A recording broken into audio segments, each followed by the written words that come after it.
Dinas Pekerjaan Umum dan Perumahan Rakyat Kabupaten Pringsewu berencana menggandeng perusahaan listrik negara atau PLN dalam operasional sumur bor.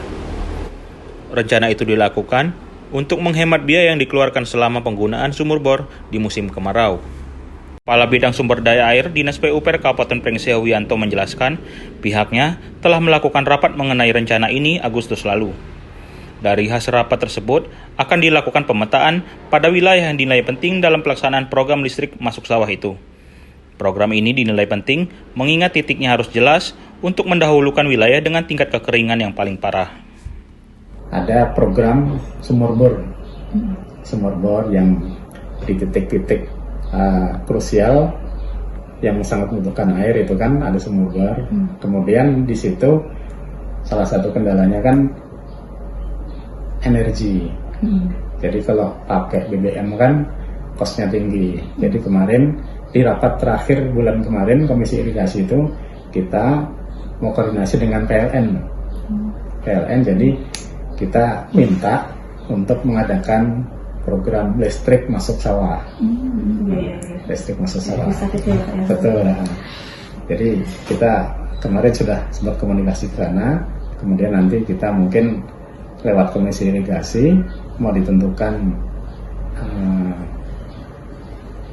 wilayah mana dulu yang akan kita ajukan untuk listrik masuk sawah. Tentunya dalam jangka waktu jangka panjang mungkin kan kita harapkan seluruh ya, tapi kan kita mengingat kayaknya kalau untuk seluruh itu terlalu maksa. Jadi mana dulu yang prioritaskan kan.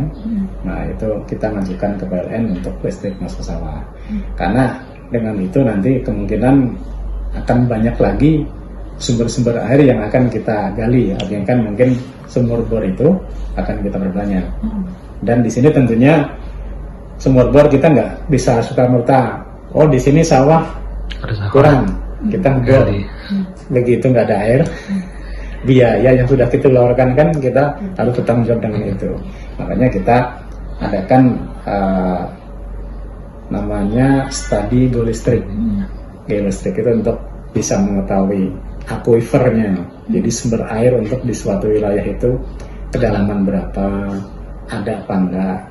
Jadi dengan adanya studi geolistrik itu nanti memungkinkan mana-mana yang akan bisa kita ambil sebagai suplai untuk sumber airnya. Jadi mudah-mudahan aja semua wilayah ada. Kalau untuk realisasi mudah-mudahan di awal tahun depan itu kita sudah ada. Dari Kabupaten Pringsewu, Okin Rajaya melaporkan.